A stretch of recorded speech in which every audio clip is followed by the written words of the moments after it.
I believed it at the time, right? And then more evidence comes out, and you're like, "Fuck, we've been fucked over. We've been lied to. It's all bullshit." And that's a hard thing to go through because it's a system that you've spent decades believing is an honourable, correct system, and now you've looked behind the veil, and it's all fucking bullshit. And so, but the best you can do is come out and say, "Look, I was wrong. This is what led me to this point. This is why I got it wrong, and I'm sorry, and I will do better." Greetings and salutations, my fellow plebs. My name is Walker, and this is the Bitcoin Podcast. The Bitcoin block height is 815735, and the value of one Bitcoin is still one Bitcoin. Today's episode is Bitcoin Talk, where I talk with my guest about Bitcoin and many other things as well. Today, that guest is the one and only Peter McCormack. He's the host of What Bitcoin Did, an incredibly popular Bitcoin podcast, and he's also the chairman of the Real Bedford Football Club, who famously adopted Bitcoin. I really enjoyed this conversation with Peter, and I think you will as well. You can find all of Peter's links and accounts that he mentions in the show notes or by going to bitcoinpodcast.net/words. You can watch the Bitcoin Podcast on Rumble, YouTube, or X by searching @Walker America. And of course, you can listen on Fountain or wherever you get your podcasts by searching for The Bitcoin Podcast. If you listen to The Bitcoin Podcast on Fountain, consider giving this show a boost or creating a clip of something you found interesting. For those that have boosted this show already or zapped me on Nostr, thank you. And in case you missed it, The Bitcoin Podcast has its first official sponsor, Bitbox, and the Bitbox O2 Bitcoin-only hardware wallet. Head to bitbox.swiss/walker and use the promo code WALKER for 5% off. I'm really excited to have Bitbox on board as a sponsor, and the Bitbox O2 has really exceeded my expectations. It is Bitcoin only. It is fully open source, meaning you can check the firmware, the app code, the schematics, and the blueprints for the device itself on GitHub. You can even build one yourself if you're feeling really ambitious, or you can head to bitbox.swiss/walker and use that promo code WALKER for 5% off. Thank you to Bitbox and the Bitbox O2 hardware wallet for sponsoring another fucking Bitcoin podcast. Without further ado, let's get into this Bitcoin talk with Peter McCormack.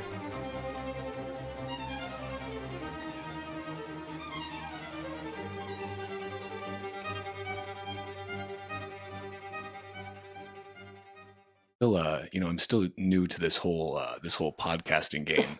So I'm like, me and Danny have this rule now when we're making shows. No one's allowed to talk until we're recording, and so we have this weird thing where if a guest turns up, I just go and wait in the bedroom because what happens is, oh my god, all your hellos and your intros are your best bits, and right? Like, fuck, you just said something really cool. I want that on the podcast. And now I can't do it. And then you try and redo it and it doesn't work. So I just hide until the mics and things and we just go straight in. I'm going to start just like popping up from below the desk, like just waiting, for the guests to come in and then, hello. Hello. Are you whispering? Are you whispering because your good wife is asleep? Well, okay. People have been saying, they're like, dude, you got to like quit like forcing your voice or whatever. And I'm like, guys, I swear this is actually how my voice just normally sounds. You're just used to hearing me as a character in like playing like Fiat high on cocaine or something like that. I swear my voice is normally like this. It's also like, it'll warm up once I get a few more cups of coffee in my system. In fairness, it's very early for you. I've been up for 6 hours. God, you lucky people across the pond just getting to start that day a whole half a day ahead of us. How are we supposed to catch up? I know. You're sounding great to me. Do I sound okay on your end? You sound amazing. Okay, excellent. So just to run through a couple things before we get going, because I just want to like make sure you're good with everything. I'll do everything.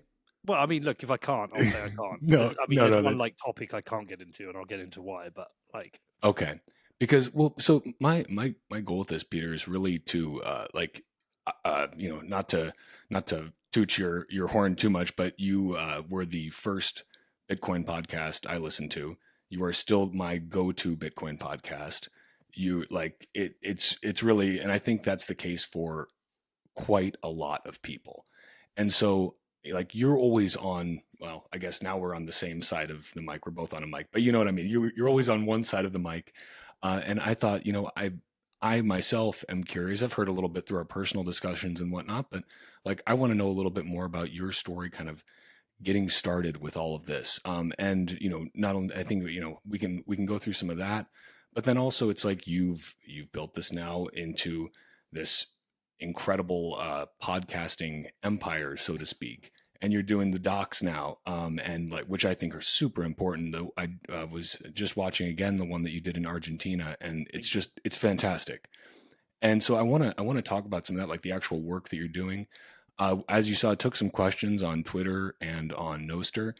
There were a couple that were like, I figured somebody was going to throw some of these out there. Things about, yeah, the things about, like, okay, BlockFi, like things that have been asked and answered before. So if you would rather, no, do it all, man. You're good with it. Okay, cool. Yeah, because I just wanted to make sure, like, I the last thing I wanted was for this to feel like any sort of ooh, gotcha, Peter. Like, I just want to hear your story. We'll throw in some other stuff. I think we'll find some good ways to weave things in. And yeah. Besides that, I mean, we'll just kind of flow with it and see how it goes.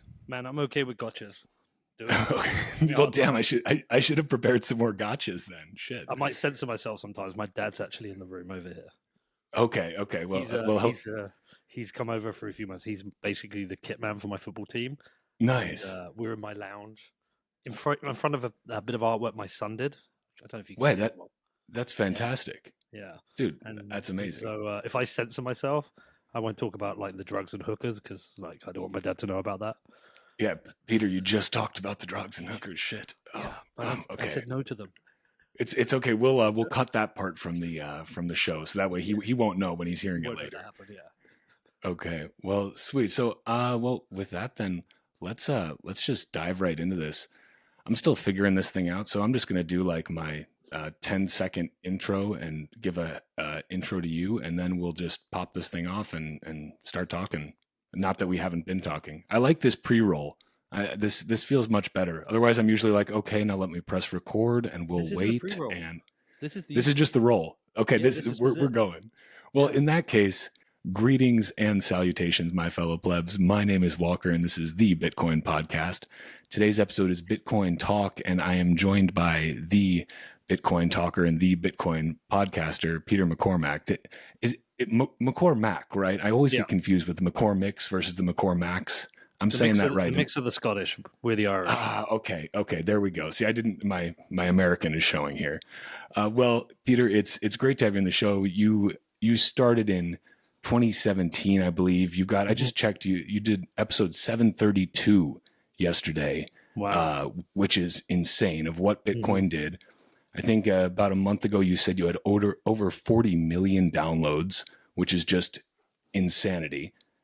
So thank you for coming on another fucking Bitcoin podcast, as this one is colloquially called. But it's great to have you on the show. Welcome. Well, man, it's great to talk to you. Obviously, we've bumped into each other a few times at conferences. I can't remember the first one. Was it Lugano? I think it was Lugano. You were sitting outside the hotel with entertaining a crew. There was wine involved. It was a nice time. Yeah, and then, it was a great conference. I saw you in Prague a couple of times. But you and your wife are the absolute professionals at this. I'm kind of retiring from that now because people like you and also Joe Hall, you actually prepare and do look like a proper job, whereas I just turn up and go, oh, yeah, so-and-so's coming on, and I sound like an idiot. But yeah, we've met a few times. I think you're great. I think you and your wife are great. Well, soon to be 3. Right back at you. Soon to be 3. I can say that because you've been tweeting out her bump. Yeah. It's public knowledge now. When we were emceeing Miami, she was actually pregnant at that point, but it was still like very early on. It was hush hush. So usually at conferences we like to imbibe. There's alcohol involved. And so this one was the first one where, people are like offering us drinks or we're around whatever open bar. And Carla's just looking at it like, like can't have myself a drink. And people are like, what, are you sick? What's wrong? It's just, taking a sober month, just a sober month. Well, it's like a sober 9-10 months, but that was at least a nice little experience. The baby has already been to his first Bitcoin conference. He just doesn't even know it yet. That's it. Well, I think you told me secretly in Prague. We did. She was she was still pregnant in Prague. Yeah, I was like, by the way, she's knocked up. Like, yeah, she's not getting fat. She's just pregnant. Yeah, please don't say anything about her weight. It's totally natural. But yeah, well, and I appreciate you told me in Prague, you were like, I got something for you. I got something that I need to send you to all fathers. And honestly, I was like, what is Peter about to send me? And then I just received this baby manual, which is pretty amazing. I thought that was it's a nice way for my male brain to be able to understand this whole being a father thing. Dude, when my son was born, which is coming up to 20 years ago now, which is insane because we obviously look a similar age. Someone sent me that book, right? And because my ex-wife, she had all the books, like a stack of these books, and they were so fucking boring, like pictures of women about to give birth, like awful stuff. And I was like, I'm not reading this shit. And then somebody sent me that book, and I was like, oh no, this is for me. So now anyone I like, not anyone, just anyone I like who has got a baby due, I send that to the dude. Yeah, I mean, it's perfect. It's like a little bit different than your typical, like, what is it? What's the classic one? The what to expect when you're expecting or something like that. That's like the. Do you have the Haynes car manuals? Is that a thing in America? I do not. Wait, like... Yeah, so the book is based on the Haynes car manuals. Okay. I'll get you a link and send it to you, but if like anyone's listening, if you Google Haynes car manual and like look on the images, I'll just send you a link in the chat now so you can... Oh, perfect. I've actually lost where we are. Here we go. Right, where's the chat? Here we go. So if you click on this link... So the Haynes car manuals are, back in the olden days, people used to fix their own cars when shit would go wrong. Wow, what a novel concept. It's so weird, isn't it? And so we had these manuals. My dad would use them, right? And so you have these Haynes car manuals. So the book is based on that. It's like a car manual for babies.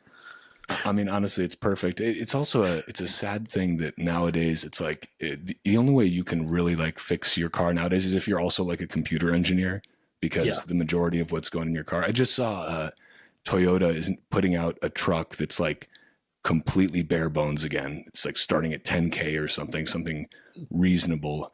And they're basically like no computers in there. Like you can put a couple bells and whistles if you want, but there aren't a lot of knobs and switches. Like it's just a truck, which is kind of beautiful because, I mean, not to be too doomsday, but like we get an EMP anywhere near a major city and like everyone's car except for like one dude who still has a early 90s Chevy, they're not moving ever again.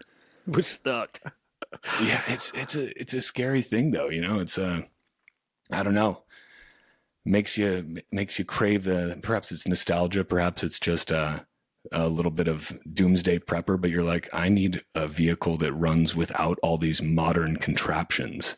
Yeah, I need a car that just runs on petrol. I need tins of pineapple, and I need my guns.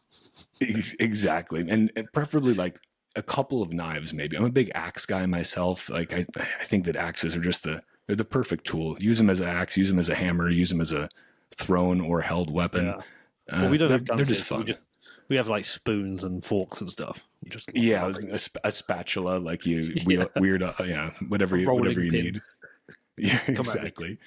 Yeah, I mean, you can do some damage with a rolling pin, though. That's for sure. You can take down a tyrannical government with a rolling pin. It's been done before. Oh man. Well, I could talk about rolling pins and tyrannical governments all day, but I want to talk about you a little bit, Peter, because you are. I mean, I have to imagine the most prolific Bitcoin podcaster out there right now. There's a lot of Bitcoin podcasts. This is why mine is called Another Fucking Bitcoin Podcast. But yours is the one that I started with. I still listen to it consistently, although sometimes it's honestly hard to keep up. Now that I'm making my own podcast, I'm like, I don't have as much time to listen to other podcasts. This is a bit of a problem. But I think it's been a huge benefit to the Bitcoin space. It's how so many people have started, I think, those dives down the rabbit hole, finding a conversation on what Bitcoin did, that they're like, okay, this is great. You had a whole beginner series. You've now done that whole Broken Money series with Lynn Alden, which was awesome. Great book and great series there. I think makes it super approachable for people who maybe don't like reading the written words on the page quite as much anymore. But you started in, I was looking, November 2017. Yeah. So at this point, like we know, I mean, that's been a number of years now. And I think we're getting close to answering the question of what Bitcoin did. I would love to kind of know, though, take a step back and understand what Peter did. How did Peter find himself here today from back then? How did this all get started? Well, I mean, look, I've told it a few times, so like some people may have heard this before, so I'll do the quick version. But so about a decade ago, I was working in advertising, had quite a successful company, just doing well. Yeah, we had a central London office, 44 staff, 3 million turnover UK pounds. So it was probably about $4 million at the time. It was going well. And I got married, and then I got divorced very quickly. It was like a very quick turnaround. And I tried to do the whole co-parent whilst commuting to London. It didn't work. And I was falling out of love with advertising anyway, because it's just bullshit. And so I just quit. Took a year off. And about that time, my mum was also sick. My mum had cancer, so I was traveling back and forth to Ireland, and I was running a lot. I was just doing a lot of I went vegan with my mum. I was just doing a lot of things, stuff to just kind of distract myself from the world. And then we wanted to treat mum with cannabis oil, and so I was talking to my dad about that. It's like, well, you can buy it in this thing called the dark web, but you need this thing called Bitcoin. So we went on Coinbase, bought some Bitcoin, bought some cannabis oil. Didn't work, sadly. And then I had this bit of Bitcoin left. So I was going to go back on Coinbase and sell it. I wasn't really that interested in Bitcoin. I dabbled in it in 2013 for similar reasons. And Sure. And then there was this other thing on there, though, called Ethereum. I was like, oh, what the hell is this? So I just Googled Ethereum. I was like, I was reading all about this new blockchain revolution. It's going to take over the planet. It's like the internet 2.0. So I was like, well, I'm not working, and I've got loads of time on my hands, and I've got some money left over from my agency. So I bought everything. I bought Bitcoin. I bought Dash, Monero, every shitcoin going. Gnosis was one. There's probably like 100 I bought. And like everything just went up. It was like 2017. I'm a genius. Yeah. I am fucking genius here. And so yeah, it was brilliant. I was having this amazing year where I turned £32,000 into about 1.3 million pounds in about 8 months. Jesus. I remember one night I went to bed, I woke up, I was like another 100 grand richer. I was like, oh my God, I'm so clever. Yeah. And so, because I had all this money, I had a friend who was living on Venice Beach in LA, so I kept going across to see him. I'd go over for a week or two and just hang out on the beach and just act like the genius I was. But also during this period, I met this guy called Rich Roll who runs a podcast. He's like this vegan ultra athlete, and I knew like the trading didn't have legs, and I was just like, well, your job's cool. You basically just get on planes and go and talk to people and get paid for it. And I was like, this is amazing. How do you do it? And he was like, well, here's a course, here's the equipment, and just get on with it. But he did say to me, he said, so many people have come to me and said this, and everyone gives up. Just don't give up. So I was like, all right, cool. So I went back to Justin's place in Venice. I went on Amazon, I bought all the equipment, and then I was like, who's in LA? And there was a guy, Luke Martin, who's a bit of a trader. So I messaged him. I was like, yo, dude, I'm going to start a podcast. Do you want to be the first guest? He said, yeah. So I Ubered round his, did that. Went back to the UK, interviewed this guy called Day Trader Nick. That was episode 2. And then I saw this picture of this guy on Twitter who had like this long beard. He had an AR-15 or whatever it is, and a hat that said "Make Bitcoin Great Again." It was like Jameson Lobb, and I was like, man, oh yeah, this guy's one cool motherfucker. So I messaged him. I was like, yo, hi man, I've just started a podcast. If I come out and see you, can I interview you and can you take me to shoot some guns? He was like, yeah. So weirdly enough, he was actually in Bedford a few weeks ago. That was such a weird thing 6 years later to have him in my hometown. But wow. So anyway, I did those first 3, and at the end of that 17, then I didn't do any for a few weeks, and then I did a few more, and then what happened was I ended up, I think it was like 8th or 10th interview, I interviewed Lynn Ulbrich, Ross Ulbricht's mum in Austin. Mm-hmm. And after she left, it's like that one really hit me. I was like, actually, this is kind of important. This isn't just about me and what I want to do. It's about actually getting important stuff out there. And so I just kind of made the decision, right, I'm going to have a go for this, and I'm going to just try and make this my career. And here we are 6 years, yes, but pretty much 6 years later, because I started the show in November 17, 6 years later, and this is what I've done for 6 years. Wow. Chain of events. Yeah, I mean, I guess it all starts with vegans in LA, I guess. It's like many great tales, right? Well, the funny thing was, when I did that Jameson interview, right, afterward, he's like, right, we're going to go and get barbecue. And I was like, oh, fuck. So anyway, I went to this barbecue place. I was like, what can Still I have vegan here? at this point? Yeah. So I was like, oh, boy. What can I have here? I think I'd stopped the veganism, stayed vegetarian, and they had like greens and whatever that weird potato stuff is they have in barbecue places. Scraps? What do they call it? You mean like some just like chopped up potato? Are you talking like potato salad type thing? No, whatever. Anyway, I was like, this isn't going to work. So I just had a barbecue with him and stopped being a vegan that day. So that was Jameson Lopp ended your veganism. Yeah, he meat pilled me. Wow. I mean, that's actually quite a nice claim to fame. I mean, especially in this space, I think the number of vegans that I've heard of in Bitcoin, there's a couple. There's Matt Corello. Yeah, absolutely.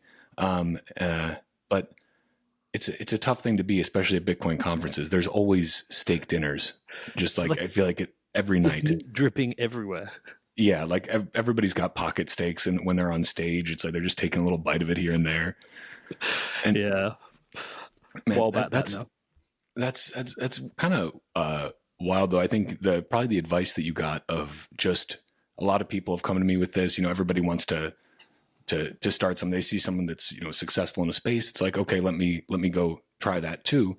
But a lot of people just drop off with it, and I think that's the case with a lot of stuff. It's just it's like that graph of like, you are here and it's all a flat line. And then, right after you quit is when you would have hit the, that exponential kind of growth. When did it really like take off and I don't even know what in the context of how many downloads you have today, like 40 million. I don't even know what takeoff felt to you like back then, but was there a moment when you're like, we're moving? No, it's weird. Like, I mean, I've literally got a chart here in front of me. I put all my downloads. I track it all. One thing I will say is I always treated it like a business pretty much from the start. I was like, if this has got to work, it's got to be a business. Yeah. And so you've got to have a brand. You've got to have good quality marketing. You've got to have focus on good quality content. Like I studied interviewing for a good few months to try and understand what did good interviewers do. But there's no real moment where you're like, oh my God, this has taken off. You just every month you got a few more downloads than the previous one. Yeah. There's certain things that happen. The first sponsor you get that phones you up and says, oh, I'd like to give you some money. And I can't remember exactly when that was. Speaking of sponsors, I was just sponsored by Bitbox and the Bitbox O2 Bitcoin-only hardware wallet. Real talk, I wish I would have found this wallet sooner. It is extremely easy to use, it's fast to set up, and it's fully open source. Head to bitbox.swiss/Walker and use promo code Walker for 5% off. But I'm going to imagine I spent at least a year and a half without making any money. And, I was still doing the interviews in person, so it was expensive. I think this is what some people don't realize. They don't see the start where I would get on a plane to New York, find the cheapest hotel I could get, book 3-4 interviews. Once the interview's done, go back to my hotel room, edit it, publish it, get up the next day, get on a plane, whatever the cheapest route I could find to get to, I don't know, Ohio, get there and do one interview. I mean, these trips, I used to do 7-8 flights per trip. And it'd be like New York, Ohio, Portland, LA, San Diego, New York home or something. It would be some weird whatever trip to get all the interviews I'd want to do and like carry my little case around with me. And I did that for I did that all the way up until COVID. When COVID hit. It was just me and my case going everywhere on my own and going to people's offices or houses or whatever, and it was so it was a lot of hard work, and I was losing money. I mean, it got to the point where I was about 2 months from having no money at all. I think when my first sponsor came in, I actually had to lie to the mortgage company to keep my house. I was going to lose my house. And so, it was a real slog. So there's no real moment. It's just like downloads go up, and then certain things happen. Like you get certain interviews, like getting that Jameson Lot one, or I got Charlie Lee early on, and that felt big. Or maybe when I got the Nick Szabo interview, I was like, "Wow, I've got a Nick Szabo interview." Or so there's like moments like that. And there was a moment after now you've interviewed a president. Well, I was about to say, after Bukele. So the Bukele ones, like the whole thing was weird in itself, just weird. And my back was busted. I had sciatica, so I was like, to do the interview, I couldn't sit down at the time, so I had to. Michael Peterson from Bitcoin Beach like raided his cupboard and said, "Look, I've got all these different drugs, just try them," and I did. So, and that gave me the hour to sit down and do the interview, and I remember after that interview, the next day I got up and I flew to New York to fly home. And it was only when I got on the plane in New York, because I was always flying economy, but because my back was so screwed, I upgraded on that one. I was like, I'm going to have a business class flight because I need to lay down. The drugs will get me through the. I mean, there's actually a photo from when I took the flight from El Salvador to Austin, where I'm laying down on the floor between rows of seats because I cannot sit down. It was such agony. But anyway, I was like, this flight to London's too long, so I upgraded to the business flight, and I just sat down and afterwards I was like, whoa, man, that's wild. That's a sitting president. And it's just from sitting there one day and going, do you know what? I want to do a podcast, and messaging somebody and then contacting Luke to, wherever that was, 4.5 years later, interview the president. It was pretty wild. I mean, I just rewatched that interview with Bukele, because you've done two with him, right? Yeah, two. And it was one before the legal tender law and one after, right? Yeah. I mean, it was actually, I noticed, because I was just, of course, doing my research on you again. I noticed Bukele was pretty, he seemed pretty comfortable with you in that first interview. You could tell by the second interview with you, he was just completely relaxed. Like he looked like, and I suppose he was also then, after the legal tender law, probably maybe a little bit less stress on his plate. But I mean, how was that interview? How did you find Bukele? Because people have a lot of opinions about him, whether they think he's a genius who is bringing in the hyper Bitcoinized era for nation states, or if he's a dictator who is doing a heavy-handed approach by locking up all these gangsters. I mean, what was your read on him? How did you find that conversation? Yeah, I mean, look, none of us have walked his shoes.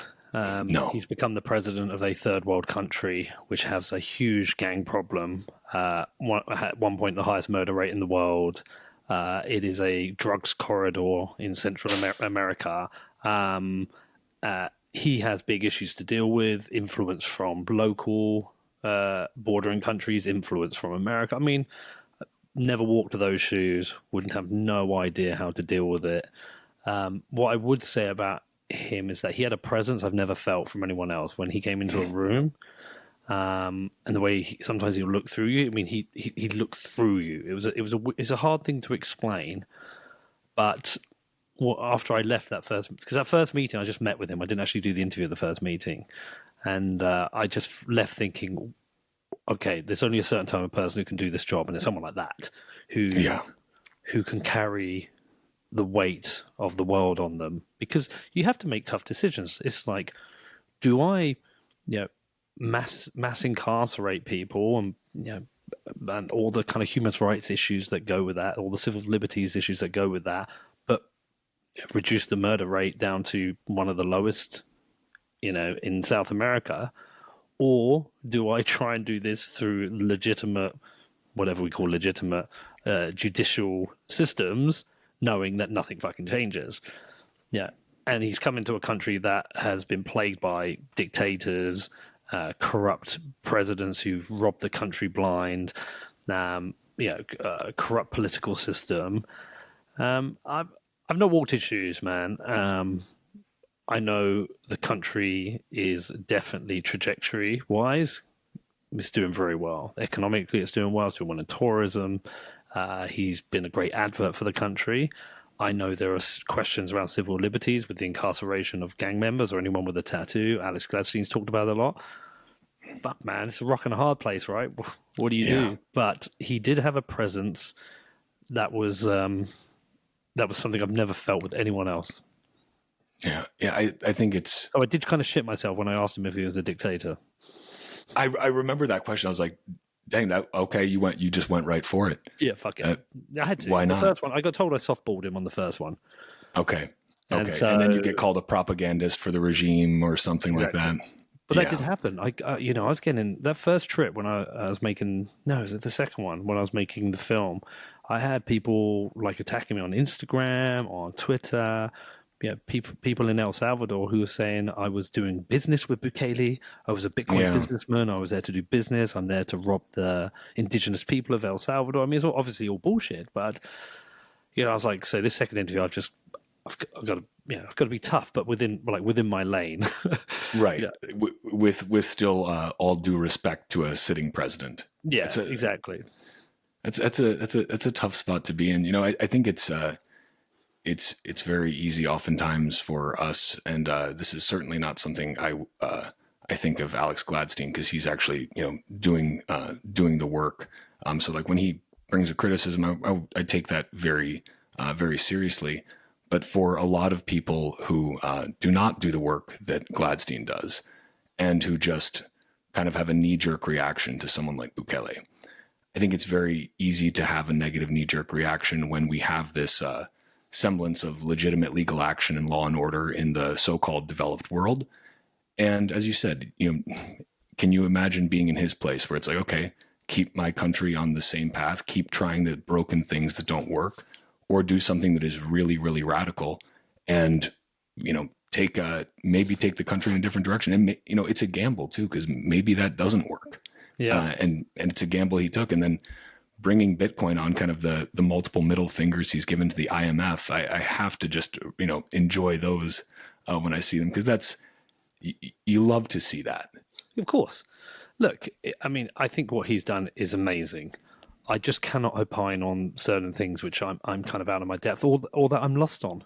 It's like most of these issues, most of these complicated issues in the world that people discuss without nuance on Twitter. If it's Gaza and Israel, when people take a hard position on one side, and I'm sat there thinking, well, I feel sorry for Israelis who've been massacred, and I feel sorry for people in Gaza who are under a blockade and bombing. These issues are so complicated, and I think he's dealing with complicated issues. And like I said, I'm not having to make those decisions. If I was put in the position, I'd crumble. I wouldn't have the ability. It takes a strong man to be able to sit in that seat and make those decisions. So, I think you have to say, are the people in El Salvador happy? Yes. Okay. Yep. How do you deal with the civil liberty issues then? How do you deal with the fact that he has essentially broken the Constitution? He says he hasn't, but he kind of has. Okay, what is the long-term plan? Is it a third term, fourth term? What happens when things go bad? Are you a benevolent dictator? It's all those kind of issues that they deal with. But there are more experienced journalists now who will be ready to take that hot seat with him. My position was really the Bitcoin one. You don't think you'll do a number 3 interview? No, I think so. Maybe? I think at the right time. I would like to do it. I think complete the trilogy. I think the time to do so. I know when the time to do it is. It's after a bull run, because after a bull run, everything he's stacked, everything he's done, he will be proven right.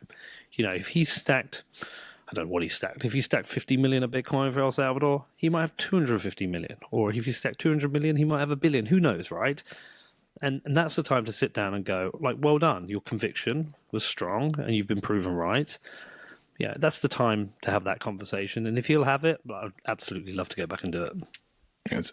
I mean, you've interviewed some, like Saylor, for instance, who is recently, he is very obviously being proven right with his strategy. I I love that Sailor interview because your son was able to ask him, I loved it because, you're listening to it and he's like, do you have any advice?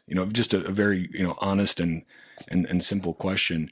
And Sailor just rattles off that list of, his basically 10 rules per life. And I'm like, it just so flawlessly. And I'm like, wow, do you have an interview? I mean, obviously the Bukele one is kind of like in its own league, like that's a sitting president.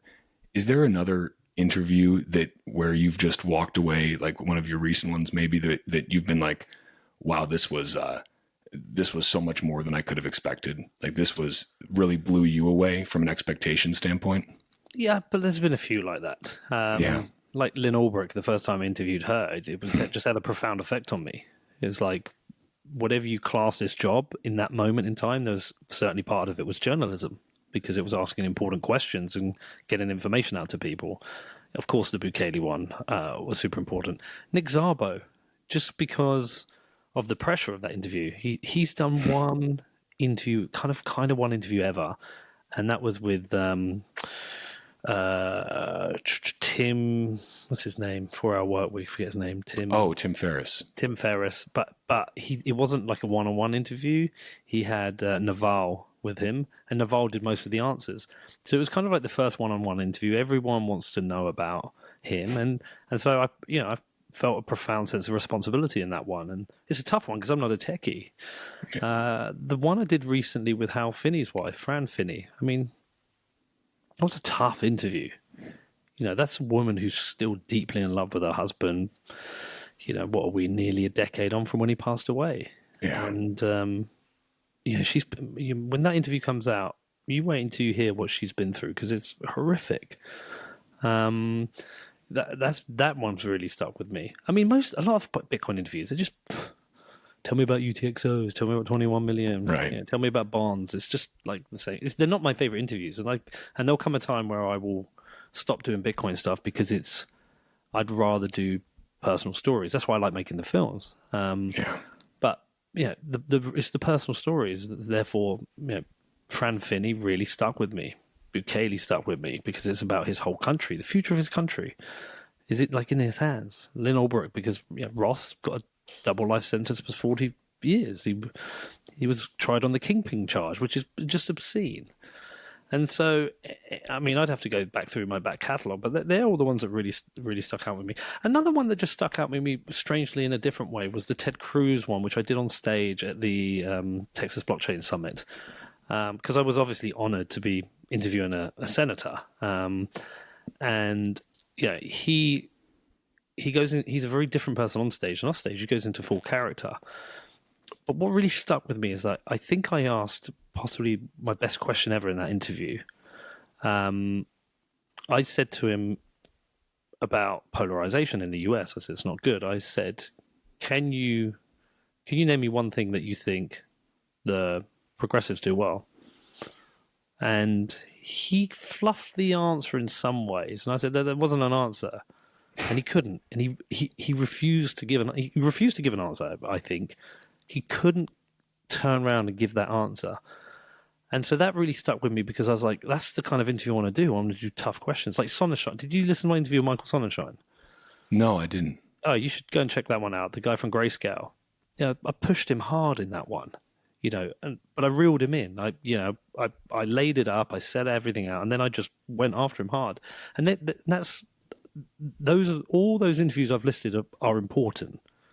Most of the other ones aren't that important. They're useful, right? You say, you want to learn about Bitcoin, listen to what Bitcoin did. Listen to the beginner's guide. They're useful. But I think all of those ones were important interviews, and I'd much rather be doing important interviews. Yeah, no, I think that's it's such a good point, especially, not just for you, what you want to do, but I think that people honestly crave those personal stories. Those stories that, yes, they're, you have a lot of Bitcoiners who want to hear about nothing but Bitcoin, but those personal stories, I mean, those are still about Bitcoin as well. It's just telling the story through a lens that actually has a little more meaning and depth than just, technical jargon or macro jargon. It's talking about the people behind it. And I think people crave that. Like, they want the human side of things. Yeah, so it's an interesting thing. Some of our podcasts, the first 10, 20 minutes, we might not even be talking about Bitcoin. Like Freddie Knew, we talked about 80s films for about 10, 15, 20 minutes. I talked about music with Mark Goodwin for quite a bit. And it's really interesting because you'll go in the comments and like some nerd will be like, I'm only here for about Bitcoin. I don't want to hear about your bullshit life. And I don't care about football. Or they'll put interview starts here and they'll timestamp like 20 minutes in. But actually, that's just them looking at the interview from a perspective of what they want out of the world. But when I was studying interviews, when I first started, one of the things that said is that you have to be part of it. Your personality has to be part of it because that's what people come back for. You know, even if they say they hate your show, all the guests that are on my show are on other shows, right? Lynn Alden does everyone's show. Michael Saylor does. Even if they say they don't like you, they're really coming back because they like the way you're structuring it or your personality or your accent or the way you do things. And so you have to be part of. It's like Rogan. Rogan's guests appear everywhere else, but I like listening to Rogan because of the way he does his interviews. I don't like listening to Lex Friedman's guests because I don't like listening to the way he does interviews. And that just comes down to personal taste. So you have to build some personality into it. Yeah, no, I feel the same about Rogan and Lex. Lex has a really impressive repertoire of interviews. And, you know, he's a very impressive guy, but I just, something I cannot stand listening to his voice, to be honest. Like it's just... Yeah, look, his guests are very good, and undoubtedly. And when I do listen to it, I do end up leaving an interview thinking I should love people in the world more. But I listened to his Jared Kushner interview recently, and you know, and the two things stood out to me. One, it's almost like he doesn't listen to their answers and then respond to them. He just goes from question to question. But also, he let Jared Kushner off on a lot of things where he should have been really, you know, you can't push every guest, right? If I interview everyone like Sunshine, no one's going to come on my show because they're like, yeah, Pete's going to fucking go for me. You can do it occasionally, but Jared Kushner's got questions to answer. Yeah. You know, things that he has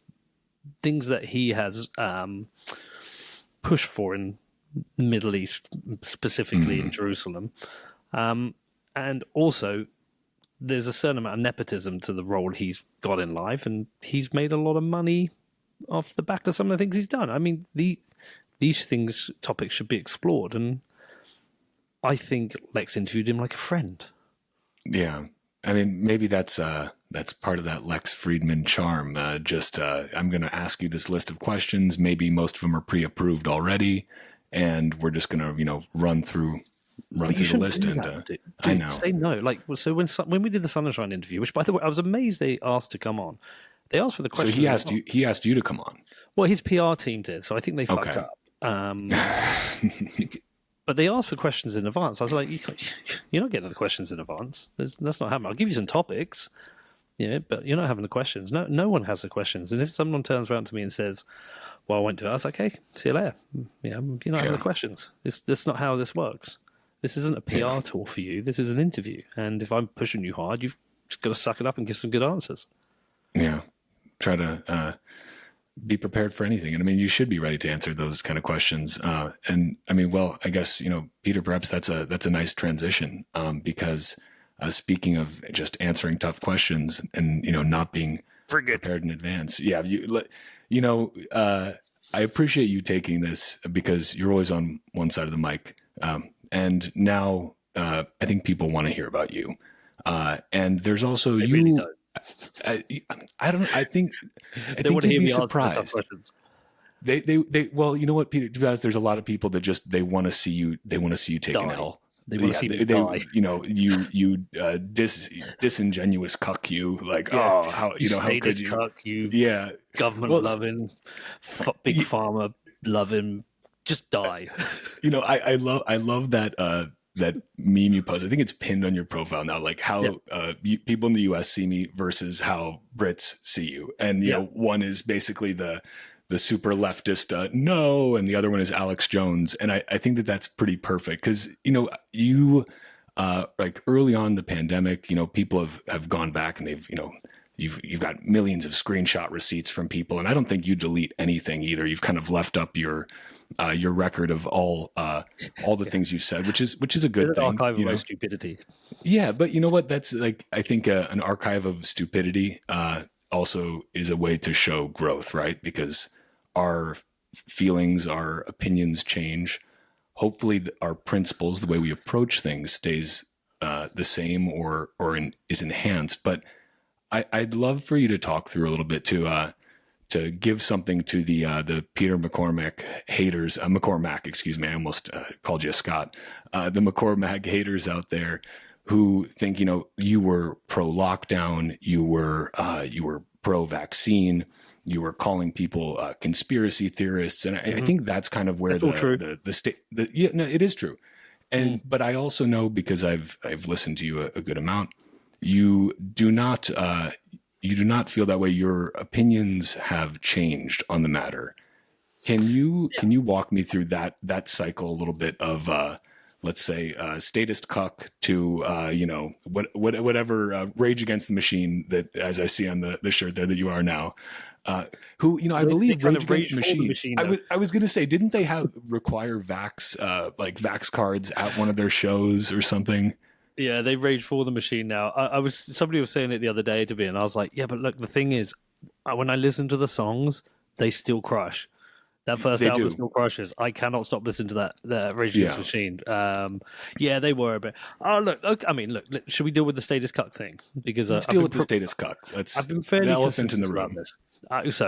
So my view on government is, it's like quite simple. I think it's a natural monopoly, right? So, I have historically and traditionally been pro-democracy. Because the places that don't have democracy have tyranny, right? There is only one country close to libertarian, which is Somalia. And I haven't seen many libertarian Bitcoiners moving there recently.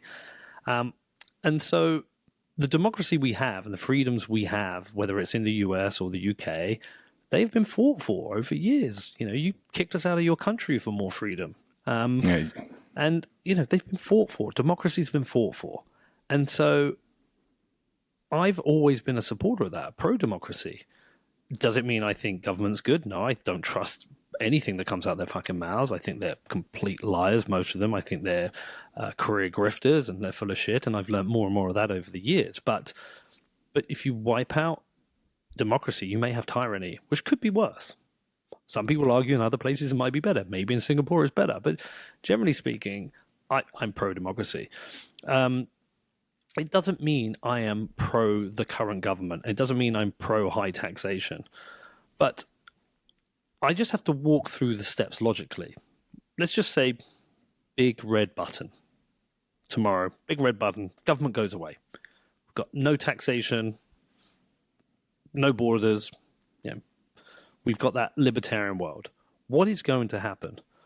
Well, what is going to happen is groups of people are going to have to get together to organize defense, security, and protection, because we know the world is full of very dangerous, violent people who will take shit from you if they want to. I've been to some of the scariest places. I've been to at the barrios in Caracas, which was once the murder capital of the world. I've been to places where people don't give a shit. They will literally shoot you for fucking $5, right? So you're going to have some form of security. Well, how does that work? Well, is it a community? We get together and we build a security? Do we put up a fence and build a citadel? How does that work? And what happens if the place next door attacks us? Well, we have to build bigger security. Well, how are we going to govern that security? Well, we'll have to elect someone. Like you will rebuild government. However localized it is to begin with, you will rebuild government and it will... So I just believe government's a natural monopoly, which is why you have 200 states in the world, and you don't have any really libertarian places that exist at all. Because the problem I see, Nick Carter put it to me, he said the problem with libertarianism is that it's for a libertarian reality to exist, you have to accumulate power to put in place, which is antithetical to the ideas of libertarianism. And that kind of resonated. I thought through that a lot. I thought, yeah, but it doesn't mean I'm anti-libertarian. I fundamentally agree with every libertarian, more so than I agree with anyone's pro-democracy on their view on how the world should be. but that's how it should be. It's not how it is. And so I just think they're all they're nice theories, good ideas. They make me think of, you ever seen Good Will Hunting? Mm-hmm. You know the guy in the bar when he's chatting up Minnie Driver, and there's the guy there with the long hair, and he throws the apples up at the window. It makes me think of that guy, like the theoretically great ideas that in practice doesn't work. And when you say, well, how's it work? They go, well, there was an island off the coast of Gambia in 1722, which was, it's like, come on. We've got countries here with hundreds of millions of people. How just practically talk me through how this is going to work. That doesn't mean government's good. I think government's shit. Should we make government smaller? Yes. Should we pay less tax? Yes. Should we focus on localism? Yes. But let's not burn down the freedoms we fought wars for because some guy in Sweden thinks that it's coercive to have taxation. You've got to be practical about these things. Also, when you have a breakdown, go into any region where there's a breakdown of government. See what happens first. Women get raped and killed, right? People get stolen from, and anarchy exists. And so we just have to be realistic about this. But what I do think, I've thought this for a long time. I think a strong libertarian political party would be good, because the problem we have with the left and the right, we have this swing back and forth, but government just gets bigger and bigger. I think a strong libertarian party could fight the big v small and reduce the size of government. And so, yes, I'm a statist cuck because I think government is a natural monopoly. I think it will exist anyway, and I think if you try and burn it down, you'll probably end up replacing it with something worse. And so, yes, I'm a statist cuck, but I also think it's just not a naive approach. It's like a rational approach. Okay, so that's fair. One thing I would say, I remember you were talking about your time in Lebanon recently, and the fact that obviously a rule of law and most government has pretty much broken down there. Mm-hmm. And yet you were talking about all of the kind of local, the little mini grids that they were setting up in Lebanon, in downtown Beirut, and the fact that people were making it work. They were getting absolutely no help of any kind. Oh yeah, you're good. Yeah, sorry, Karen. You're good. So people in Lebanon were getting no help of any kind. Obviously, they have been literally stolen from by the government and through the banks, but they were making it work. And that as an example of, okay, people do have the ability to organize. Now, I see your point also about let's say the naivete of libertarian ideals if we take them at a completely theoretical value, right? Mm-hmm. But I also see, at least from my perspective, I don't know what I would call myself. I dislike labels for my politics because reluctant statist, I call myself. Okay, well, so reluctant statist. That's the parentheses outside of the statist cuck part. But I think that ultimately government should be, and I think you and I probably, as you said earlier, we agree on this. Government should be as small as possible. Yes, like the ultimate purpose of the state is to provide for collective defense, right? It's supposed to, the purpose of the state and of the law is to provide for collective defense against the plunder of your private property. Like at its core, that is the state, that is the law, that is what it is supposed to be. Obviously, it has been perverted from that. The law has been perverted, the state has been perverted. And, we can, of course, go deep philosophically into how the broken money has led to that expansion of the state, which I think it is very much true. Like the state when is left unchecked, when the money is left unchecked. And so I wonder how much we're going to see a shrinkage of governments as they just become completely insolvent. Like the sad thing is that when these states, but the terribly sad thing is that power loves a vacuum, right? Mm-hmm. And we will see, I think, a lot of nation states fail in the coming years as they just run out of money. And you know what? People just about every revolution is a monetary revolution. Mm-hmm. Like why did the French Revolution happen? It wasn't because they just all of a sudden they magically didn't have food. No, it's because the French assignat was completely devalued over and over and over again. And then they bring out the guillotine, and then the ones who brought out the guillotine to start ended up finding themselves in the chopping block at the end anyway. And so I think that revolutions are usually kicked off because people are pissed off about their economic conditions. They're pissed off because their money breaks, and they say, I'm not dealing with this anymore. And so I think there's a natural cleansing that happens of the state. But then the thing is, what fills that vacuum? A lot of time, Lebanon has that cleansing right now. Right. And that's really interesting to see. It was really interesting to see.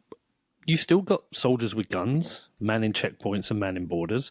You still got Hezbollah on the Israeli border, protecting that region. You still have police and security forces, but there's no one functionally to deal with interfering. Like, there's no one functionally able to create the bureaucracy that stops business happen. And that's the really interesting part. That's the mini grids, they're doing business, they're using whatever currency they want. And it's super interesting here, like, because I see it where I am, right? I own multiple businesses, whether it's the podcast, the bar, the football club. There's a building that's just become available in Bedford, right, that I really want to buy. It's a block of flats with a shop front underneath. And the reason I want to buy it is I wanted a shop front. They're trying to turn it into like a Vegas slots thing on Bedford High Street, which would look shit. And I want to put a nice cafe in there. And so the lease is expensive, but the building's up for sale. So I've looked into it. And it's a tough buy. It's a lot of money. But it's made even worse by that I've got to pay the stamp duty, which is taxes. There's all these like bureaucratic things that get in the way of me buying it that makes it harder to do business. But same with my bar. There's so much bureaucracy and so much tax I pay. And, I've been lucky that I have the excess funds I can do these things, but I think of the excess funds I would have with much lower tax. Say half tax. Say I'm paid 50%. Say it's 25%. I could create double the business I have, employ double the people, and I know I'm going to be a better allocator of capital than the government. It doesn't mean I'm a zero tax person. What I am is stay the fuck out of business, stop interfering with my business, stop telling me all these basic bullshit things I need to do that I don't. I think I care about, look, the things that I regulate, the things that if I fuck up, somebody dies or gets maimed, I'm with you on that. Regulate that, fine. Regulate building, construction. We've seen what happened in China without building regulations. Ai Weiwei did a famous art installation based on that after the earthquake. Look, I get all that bit, right? But stay the fuck out of business. Let me just do business. Protect our borders. Be as small as possible. Stop interfering and stop stealing from me. Look, I support all of that. I'd love to get us to that. But I would say to people, how are you going to get us there? So otherwise, what's the point in reading all these libertarian books and listening to these libertarian podcasts? Like, what are you going to do to change it? Because I don't believe Bitcoin's going to take us there alone, but I do agree with you that these states are going to collapse under the weight of their debt. I mean, we've got local councils in the UK going bankrupt. Birmingham, I think, has gone bankrupt. They are going to go bankrupt, and you might have a currency collapse. But if we don't change the system the way it works, all that will happen is we will rebuild the same thing again. So structurally, we have to rebuild things. I don't know the answers, but what I do know is that a rule of law is important. Law and order is important. Base rules that we can agree on are important. Like don't hurt people and don't steal their stuff. Yeah. Don't hurt people. Yeah. Don't steal their stuff. But don't build shit that will kill people. And there's base stuff we can do. Government is too big. It is way. I mean, here in the UK, it's too big. I'm like I said, just a reluctant statist that wants it reformed into a better way. A reluctant statist who also admittedly wants it smaller, because I think that's really the thing, right? It's like because the government builds a lot of stuff that kills people too. I mean, if you even look at the base layer of money itself, it's like, okay, for every, however many thousand people that are thrown into poverty each year because the cost of living has gone through the roof because they've inflated the monetary base, that literally leads to people dying. That leads to suicides. That is death caused by the base layer. But what I do think, go ahead. Sorry to interrupt you, is that the same thing happens everywhere, all around the world. And so that says to me that this is a problem of the human organism. It's the way we make decisions. It's the greed within us, the way we structurally build things. Look, Bitcoin can help with that, absolutely, for sure. I fundamentally believe that. But even in the hyper-Bitcoinized world, we're still going to require certain things, some amount of law and order, some amount of structure. And I believe that will be centralized. I don't see a world where it's decentralized. It might, and I'm okay with that. And maybe I'm wrong. Maybe I'm absolutely fucking wrong. But I also don't know if we hyper-Bitcoinize and get rid of sovereign currencies. I don't know if Bitcoin just stays as an asset alongside it, like a check and balance on those things. I think that honestly, we're not going to see the end of all fiat currencies, certainly not in our lifetimes. My opinion on the matter is that we will likely see in the coming decades, governments start to say, okay, we have our national currency and it is backed by Bitcoin and we will keep it at this exchange rate. You won't be able to do that with something like that's already an established fiat currency, because it's too far in the hole. Like you're not gonna, you're not gonna stop the flow at this point. But I think that with there will be new fiat currencies that emerge after we see collapses, and those have a chance. And I think that if you have a check on the creation of money, again, at that base layer, you at least have a chance to keep the state small. You have because then, really it's like, you want to pay for something, you got to do it with taxes, and you're only raising taxes to a certain point before people say, no, I'm not doing that. You're done. And I think people are waking up to this, dude. The funny thing about doing a podcast for 6 years is you're learning in public. And if you're transparent, your evolution is there for everyone to see. Like everything you experience, every stupid question you ask, every stupid answer you give, it's there. Yeah, people follow that. And for me, when I first discovered Bitcoin, I had never even heard of libertarianism. Like I was a indoctrinated statist because that's all I knew. Like this is how the world worked. I didn't know any alternative. And then I discovered Bitcoin and I was like, oh, there's some alternatives. Well, that doesn't make sense. Oh, but that's kind of cool. And then you go through this journey. I mean, COVID was a great one, right? So I was pro-lockdown, but let's have the caveat. I was pro-lockdown for about 2 weeks, okay? And in the build-up to that, I'd interviewed a doctor, one of my friends who's a doctor who was working at one of the hospitals in London. The interview's out there. Anyone can listen to it. Mm-hmm.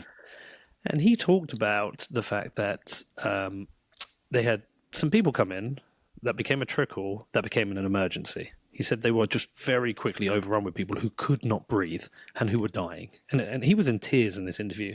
And so when they announced the lockdown, I was like, yeah, that makes total fucking sense. Lock everyone down, shut everyone down for a couple of weeks. Let's fix this shit. Let's get some, let's understand what we're dealing with.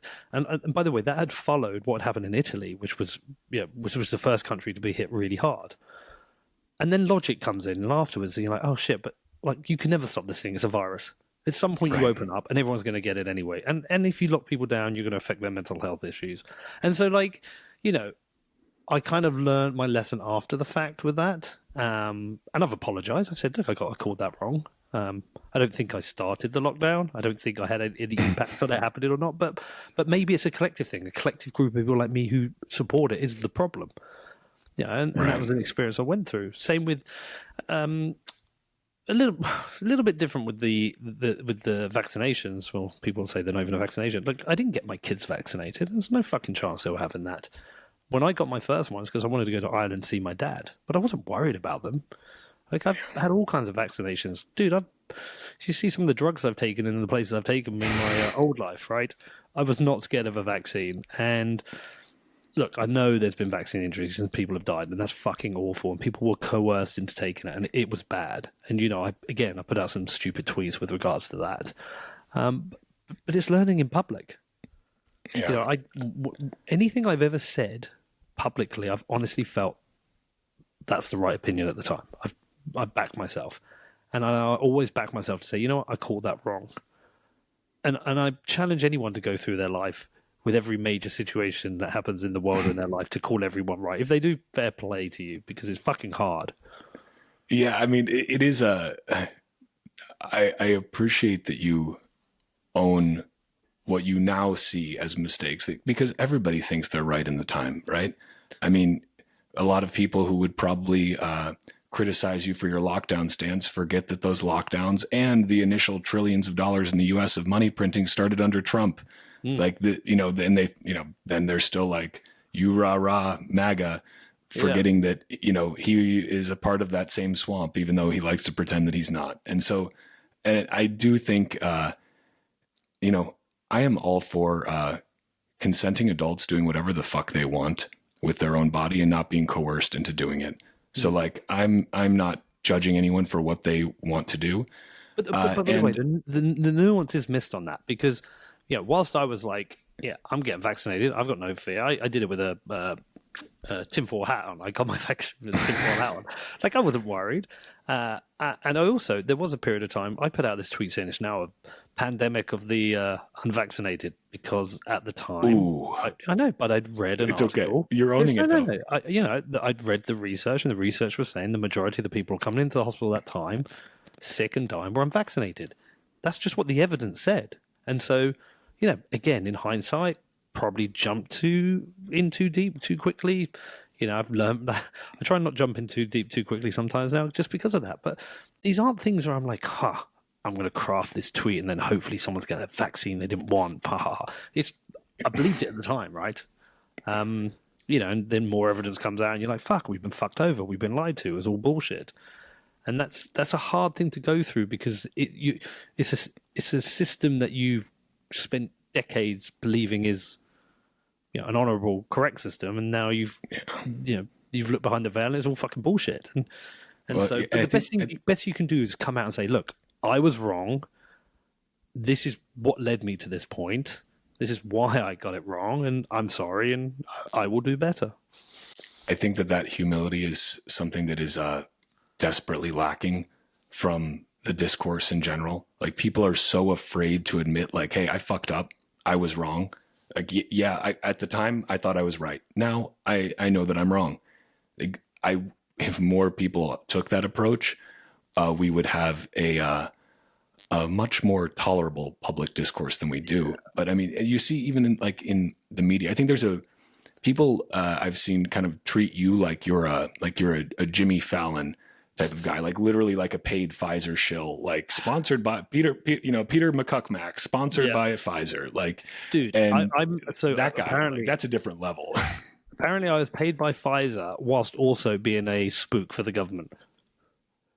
Wait, you cut out for a moment, so I need you to repeat that one. So I've been accused of being a government spook, and I've been accused of being a paid shill from Pfizer. I always said, look, anyone can go through my bank accounts. I don't give a fuck. I've got nothing to hide. No, I thought it was right at the time.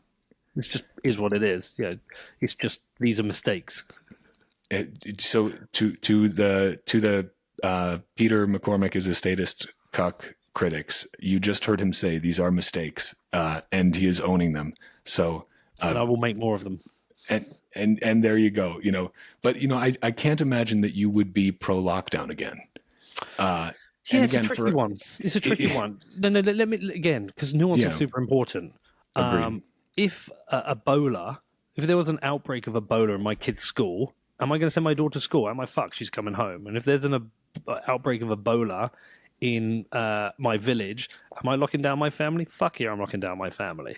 And but there you have a personal choice about what you're going to do with your family versus a state level decision, eh? Yeah, well, I'm coming to that. Listen, look, if there is an outbreak of an Ebola, if you go and look at the outbreaks they've had of Ebola in the various parts of Africa, they have to have very strict quarantine and lockdown procedures because this shit moves quick and it moves fast. Yeah. So what I'm saying is, like, I am anti-lockdown, but I can see a scenario where certain things in certain parts of the world, they make total sense. An Ebola outbreak makes sense because when somebody we've had it when a nurse, I think, came back from Africa and they realized on the flight she was sick and they took her into hospital. They lock her down. That is a decision. They lock her down because you do not want an outbreak of Ebola in the country, right? Because 90% fatality rate or something? Yeah. You bleed through your eyes. That's a reality. And now I'm not doing a Sam Harris here saying if the circumstances are I'm just saying right. I can see the circumstances where they might happen and I'm like, yeah, that makes total fucking sense. And yes, in an ideal voluntary world, we all voluntary, but I'm just saying you got to be realistic. No. Well, the difference between if you have an outbreak of Ebola in London, they're fucking locking that shit down. Yes, but the difference between you and what Sam Harris was saying is Sam Harris is using a hypothetical to justify his prior stance versus you saying, no, my prior stance was wrong. Yeah. But in the future, I can see that if something like Ebola was to break loose at a large scale, then that could perhaps justify that. So I think those are two very different things. Sam Harris is just like, well, imagine if COVID would have been this. See, I was basically right still. And it's like, oh, buddy, I think you lost the plot there. And that's the problem. A guy like that refusing to admit that he's wrong, being part of that established, the anointed thought leaders that say, no, well, we did what we had to do, and I think that's a dangerous path that when the anointed can't be wrong. I think what it is what's come out is that the people who are making the decisions were incompetent with the data they had. Mm-hmm. And also actually had false data as well. And, led a lot of us to believe things which weren't particularly true. Yeah. So I think it was a tough time for a lot of people. I don't envy the people in government having to make the decisions they had to make, because I have no doubt, even if say the UK government hadn't a lockdown and more people had gone to hospital, we can't avoid the fact people died. People got sick from this. And, and if more people had died because they hadn't lockdown, they would have been hammered anyway. And so governments always tend to take the safest option, right? Even if it's the wrong one, unless they're bombing people in the Middle East. Right. That's just always the option for at least Western governments. It's like, well, what do we do here? I guess more bombs. And then they're like, well, give this guy a Nobel Prize. He deserves it. Exactly. I mean, I'm glad I'm not the person who actually has to make the decision, because I'm not very good at those. Yeah, well, I hope that neither of us ever have to make that sort of decision. But yeah, I appreciate your perspective on this, because again, I think that most people have difficulty admitting when they are wrong about even little things. And when it comes to something big that they've made as, let's say, I think the problem is that people make their choices too much a part of their identity. And they say that, now I'm like, I was pro lockdown at the beginning and I was pro mask, and now I am a masker for life. And like there's this weird subsection of Twitter that I'll occasionally, the algo will throw me something, and it'll be like these people that are still testing all the different masks. And I have my kid in I don't even know, XYZ 425, automatic respirator. And he says it doesn't even hurt that much. And it's some 4-year-old kid with this giant gas mask on. And I'm like, oh my gosh, this is genuinely broken some people. Yeah, it has broken them. Some people also don't know what it's like to have the internet come after them, right? It's not a great experience. So before even all this shit happened, so when COVID first started to happen, I was still traveling with work, right? And I remember when I hit South America, hit Bolivia, and you just started to see the occasional person in airports wearing masks, right?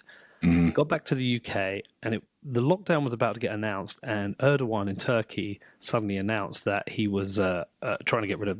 They've got an immigration issue in the country because they're the access to Europe. So he was basically started busing immigrants to the border with Greece. He wanted people to leave. And I was like, shit, I've got to go and film this. So, we knew lockdown was coming. It's like, if I don't get on the flight today, I might miss it. So I did, jumped on the plane, went out to a refugee camp, followed everything that happened. Then when I came back back to the lockdown, right? And I went into London because I was like, well, what are all the homeless people going to do? If they're locking down. So I went out with a camera and my mic, me and my son, we just went out and started interviewing people. And I put a photo and a video up on Twitter. People were going fucking crazy with me. Like, what are you doing? Why are you not wearing a mask? Why are you out in the street? And I was like, shit, well, maybe I've misjudged this then. So I got kind of hit on both sides. I got hit for not taking it serious enough, and then I got hit for taking it too seriously. And that's the problem in the world. It's whatever position you take, part of the world of the internet is going to disagree with you and come after you. And so in the end, you might as well just be honest. This is what I think now. And if you think the same in the future, great. And if you don't, then just say, well, I've changed my mind and this is why. And that, I even if that means you've got people like Dick Whitman coming after you all the fucking time, I had to block that guy because he's fucking annoying. But even if you've got those people coming after you all the time, you say, well, look, at least I'm honest. This is who I am. I think that it's also good. Personal experience. I've never met Dick, but I like him and he's I've also never had people come after me. So what I will say is we do need people who are going to always perhaps be a little bit antagonistic. I think that some antagonism is actually very good and healthy because it makes you check yourself a little bit. Yeah. Hopefully, I mean, the sad reality is that the people who really need to check themselves rarely do. Few people who are in power are so introspective as you're being here, which is just the sad state of the world. So I will argue for a little bit of antagonism, that being good. I mean, antagonism is the same characterization that, the toxic maximalists get for, saying, listen, your shitcoin's a scam.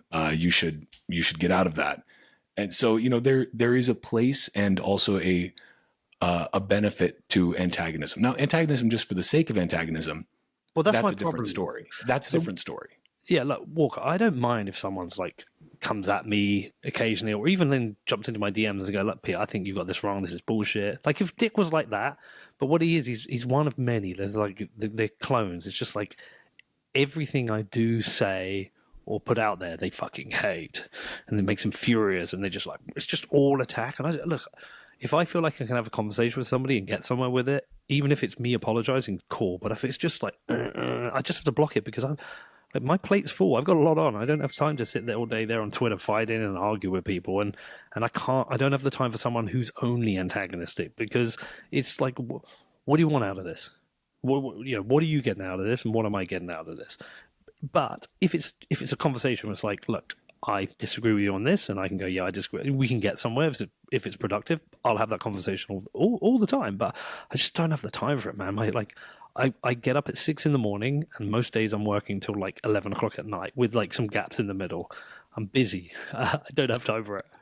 Yeah, well, you have quite a bit on the plate now. Besides the podcast, obviously, you're now doing multiple your Follow the Money series that you're expanding on. You had just a few weeks ago published the one from Argentina. You're working on one from Lebanon too. Yeah, we're editing Lebanon, hoping that to be out early December, and then early December I'm in Africa making one, and then January I'm going to be in Canada making one. Wow. Oh, Canada is so interesting. So we've got some interesting locations, and now Canada has made the list. It's things are weird there right now. Yeah, someone went mental at me. Someone sent me like a really aggressive email the other day saying everything you're saying about Canada's wrong and you sound ignorant. I was like, dude, I'm pretty sure I can see exactly what's happening in Canada right now. Yeah, like I mean, and you can hear about it from actual Canadians too, who say, yeah, like Canada used to just be kind of like this quiet upstairs, upstairs neighbor, and now all of a sudden it's very strange. And Fidel Castro's son up there is I know. He's a weird one, man. Yeah, that's a whole different rabbit hole. Yeah, that is a whole rabbit hole. We could do an hour and a half on that one. But yeah, listen, no, I'm going to go out there. I want to revisit the trucker story. I want to go back and speak to people in Ottawa, people who protested, but people who anti-protest. I just want to say, like, how do you reflect on this? What was the impact on Canada? How's Canada changed since? What happens if this happens in the future? Because there was certainly an authoritarian bent to the attack on the right. Like, the right to protest is a fundamental pillar of democracy. If you cannot protest, you cannot tell the government that you disagree with them. And to me, that was a really authoritarian attack on democracy, and I disliked it a lot. So I want to go out there and I want to revisit the story. So that's what I'm hoping to do in January. So people are like, why are you going in January? It's so fucking cold. I was like, because that's when the fucking protest was. I want to go there when it was cold as it was for them. I'll get a big coat, but that's where I want to go.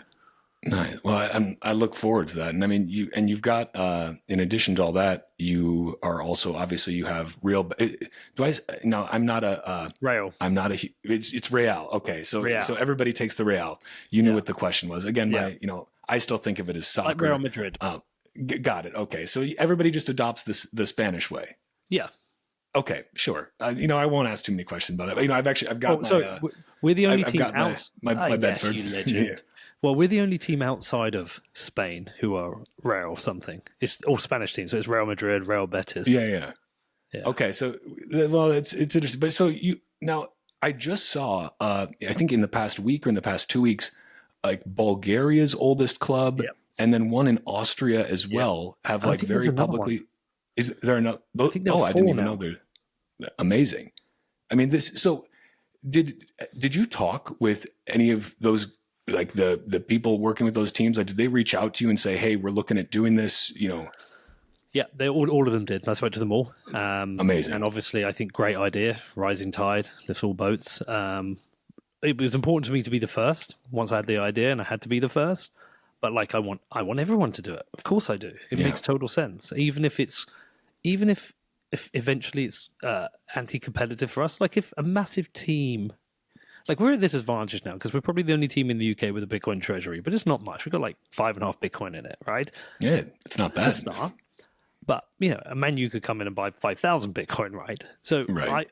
I obviously want to outlast. I want to be the first competitively, but realistically, if a big team wants to do it, I support it because I believe everyone should do it. I think it's the right thing to do. So, yeah, I mean, all three of those teams, to me, I call it the cheat code. I mean, I constantly say this. It's a cheat code. It gives you access to a bigger audience, bigger sponsors, new revenue models. It protects you. It protects your income long term. And so I think it's a good thing to do. I have a slight advantage over them in that I have a podcast, which lots of people listen to. So, and we were the first. So we had first mover advantage because I think, unfortunately for them, we are the Bitcoin team. They are also Bitcoin teams. And I don't mean that disrespectfully, and maybe one of them will take the crown because we were the first, right? And then secondly, just having the podcast, doing all the events, I can harass all the Bitcoiners to follow my team as well. I think we've got the conference now, CheatCode Conference. It's coming up this spring, right? April.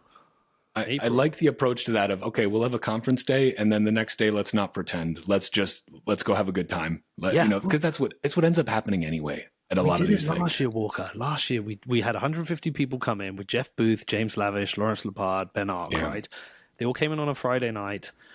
Well, Friday afternoon, we had like 6-hour live podcast, and then we all went to my bar and got drunk, and then we woke up the next day and went and watched a football match, and everyone had a great time.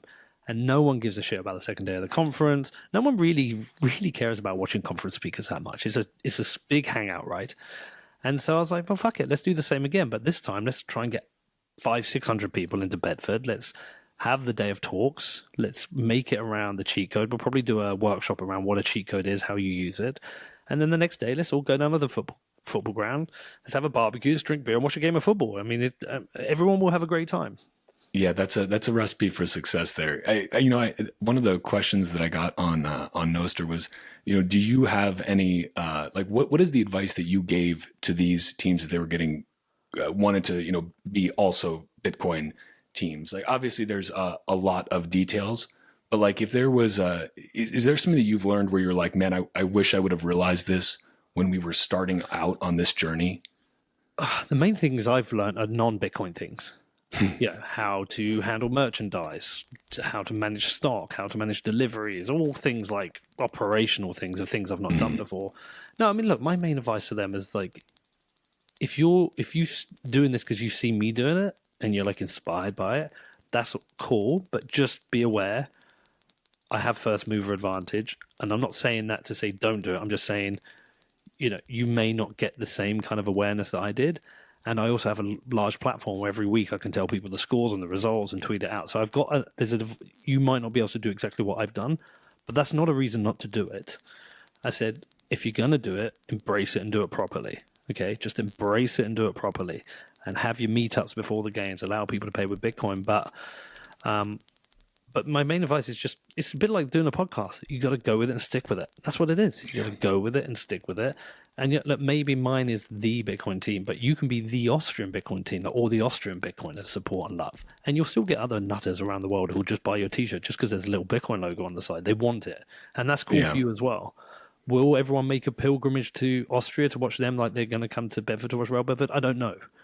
But I wish them all the success. And I think it'd be great to get the chairman of all those clubs on the stage together at CheatCode and talk about it. I think there's a lot of cool stuff we can do with it. But my advice to them is just like, you have to find your own path, and it's going to be very different from Real Bedford's. And I mean, the nice thing is that now there are probably even just because things move so fast in this space, there's so many more tools that are cropping up like all the time. Who do you guys use for your POS system, like at the stadium? So we have two. We use Zettel as our fiat one, and then we use OpenNode as our Bitcoin one. I haven't found somebody who's integrated the two very well yet. And to be honest, there's probably things we can do, but it works for us at the moment. And even changing, it's like, well, if we change, what do we change it to? But hopefully we're going to get the two integrated. I want to get Ticket Tailor, we do our online tickets to accept Bitcoin because they don't at the moment. With our conference, we're doing fiat through Ticket Tailor and Bitcoin through Coin Corner. Nice. Eventually, Coin Corner, probably not this season, but next season might do our Bitcoin payments for tickets. So, like, we're trying to get there. Some of this stuff, though, like, there's like it takes time. There's a like trade-off. Like my bar, I don't accept Bitcoin in my bar. I will do come the conference next year. I haven't done it yet because I'll be the only one probably buying beer with Bitcoin in there, right? So like all the accounting, logistics, and whatever, and I don't have time to waste my like staff. They're busy. So I want the tools to be right, not me to fudge tools into it. I want a POS system that just says you're paying cash, card, or Bitcoin, and just taps does it all. So we'll get there. We're getting there. Yeah. Well, I mean, you could, of course, make your circular economy of one just feeding back in. Well, Peter, I want to be conscious of your time too, because I know it's afternoon there for you, and I know you're a busy man. I have really enjoyed this conversation, and I appreciate you taking the time. Is there where, I mean, me listening to your podcast, you always ask, where do you want to send people? So I'll ask you, where would you like to send people? What do you want them to check out from your work? Obviously, What Bitcoin Did, your podcast, your YouTube channel, all of that. But is there anywhere else you want people to check out? Just the football team. I just want people to back the football team, because if we win the league again this year and next year, if we keep going up, this thing's going to get big. Look, we've already seen multiple other football teams now. I don't think it's a coincidence. And there's like some people, they're like, oh, I don't care about football. Shut the fuck about football. I was like, did you care about El Salvador before? Like, you care because they're Bitcoin country. Don't care. It's not that we're a football team. We're a Bitcoin project. And if this works and continues to be successful, it's a great flag. It's a signal for everyone. And so back it because it's a Bitcoin project. Come and see us. Come to a game. Come and have a beer. Come to the conference. So check out Real Bedford, realbedford.com. And if you want to come to our conference, which will be super, it's going to be so much fun. Next year, April, in the UK, in Bedford, cheatcode.co.uk. Would love to see people there. And dude, I know it's going to be difficult for you, but we would love to have you over as well. And make sure when Kyla wakes, you give her a big high five for me and I say hello. I certainly will. We'll see what we can do. Maybe it'll be time for the little guy's first trip across the pond. Who can say? For me, I don't have a football team that I support. So I guess now I'm officially now I have one. And it's that's a nice feeling. It's nice to belong there. Well, Peter, thank you so much. I really appreciate this. And to everybody out there, just remember, Bitcoin is scarce, but Bitcoin podcasts are abundant. So thank you for listening to this one, and of course, to Peter's as well. Peter, thank you so much. Appreciate your time. And thank you, my man. Talk to you soon. Appreciate it. See ya.